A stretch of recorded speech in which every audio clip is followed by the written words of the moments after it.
ద్వారా రాష్ట్ర ప్రజలకి సేవలు స్వాగతం సుస్వాగతం పూలబోకలను అందించాల్సిందిగా మనం చేసిన మొదటగా మన కంటోన్మెంట్ శ్రీ గణేష్ గారికి కోరుతా ఉన్నాను. అదేవిధంగా భారతి గారు కామారెడ్డి ప్రయాణికురాలు పెద్దలు ముఖ్య అతిథి కంటోన్మెంట్ నియోజకవర్గ శాసనసభ్యులు గౌరవనీయులు పిలిస్తే పలికే నాయకులు జూబ్లీ బస్ స్టేషన్ అభివృద్ధికి కూడా ప్రణాళికలు తీసుకుంటున్నటువంటి గొప్ప నాయకులు మన శ్రీ గణేష్ గారిని ప్రసంగించాల్సిందిగా మనం చేస్తాం. రంగారెడ్డి జిల్లా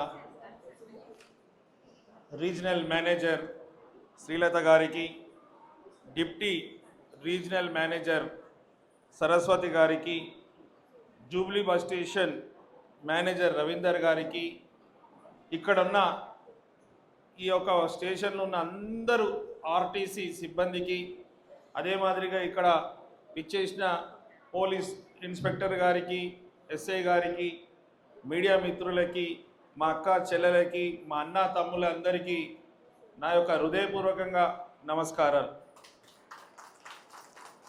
ఈరోజు చాలా సంతోషం. మా అక్క చెల్లెలు మా అమ్మలే, వారు ప్రయాణించినందుకే ఈ 10,000 కోట్ల రూపాయలు ఆర్టీసీకి లాభమైంది.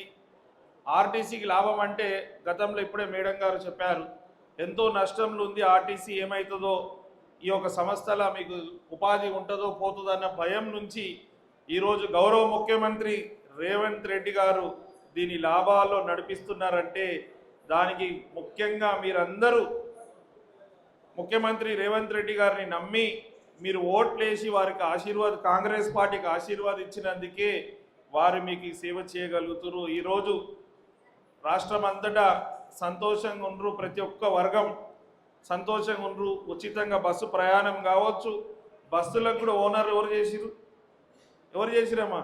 మొన్న మీరు టీవీలలో చూసిరుగా, 1 కోటి మంది మహిళలని కోటీశ్వర్లు చేయాలని ఒక సంకల్పం మన గౌరవ ముఖ్యమంత్రి రేవంత్ రెడ్డి గారి.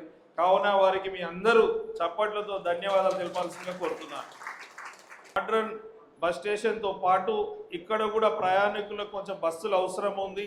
ఆ బస్సులు కూడా మా కంటోన్మెంట్లో ఉన్న అక్కా చెల్లెలు మహిళలు ఎవరైతే ఉన్నారో వారికి గవర్నమెంట్ నుంచి, సర్ఫ్ డిపార్ట్మెంట్ నుంచి, లేకుంటే మెప్మా డిపార్ట్మెంట్ నుంచి బస్సులు కొనిపించి ఆర్టీసీకి కిరాయికి ఇచ్చి వాళ్ళని కూడా ఓనర్లు చేయాలని కూడా అడగడం జరిగింది. ట్రాన్స్పోర్ట్ మినిస్టర్ పొన్నం ప్రభాకర్ గారు వారు చెప్పారు, ఖచ్చితంగా ఆ బస్సులలో కూడా ఇలా కొనిచ్చి కంటోన్మెంట్ల మహిళలను కూడా కోటీశ్వర్లు చేస్తా అన్నారు. 290 కోట్ల మంది మహిళలు ఈ ఉచిత బస్సు ప్రయాణాన్ని సద్వినియోగం చేసుకురంటే ఇది ఎంత అవసరమో మనం అందరం అర్థం చేసుకోవాలి. ఎందుకంటే గతంలో ఇందాక అందరు చెప్పారు, ఇద్దరు కూడా డిప్టీ మేనేజర్ వాళ్ళిద్దరు జిల్లా పెద్దలు ఇద్దరు కూడా ఏం చెప్పారు, ఎక్కడన్నా అమ్మగారింటికి వెళ్ళాలన్నా, షాపింగ్కి వెళ్ళాలన్నా, గుడికి వెళ్ళాలన్నా, బంధువులను కలవాలన్నా, హాస్పిటల్స్కి వెళ్ళాలన్నా కూడా ప్రతి దగ్గర ముందు పైసలు కట్టాల్సింది. పైసలు లేకనో టైం లేకనో పోకపోతుంది. ఇప్పుడు ఏంటంటే ఉచితంగా అనగానే మన ఇంట్లో కూడా పంపిస్తారు, మన అమ్మ నాయనలు కూడా కావచ్చు, ఇంట్లో అత్తగారు కూడా సరే పోయిరామని చెప్పడంతో అందరూ యాత్రలు కూడా చేసి వస్తారు. మీరు బాగుండాలని ముఖ్యమంత్రి గారు ఆలోచించి మహిళలు బాగుంటే కుటుంబాలు బాగుంటాయి, కుటుంబాలు బాగుంటే సమాజం బాగుంటే, సమాజం బాగుంటే రాష్ట్రం అంతా బాగుంటుంది. కాబట్టి మహిళల పేరు మీదనే అన్ని పథకాలు అమలు చేయడం, మహిళలకే పెద్దపీట వేస్తారు. మీరు గృహలక్ష్మి అయినా మీరే, మహాలక్ష్మి అయినా మీరే. మహాలక్ష్మి ఇందిరమ్మ పేరు మీద అన్ని ప్రోగ్రాంలు పెట్టి ఇందిరమ్మ క్యాంటీన్ కూడా పెట్టిస్తారు.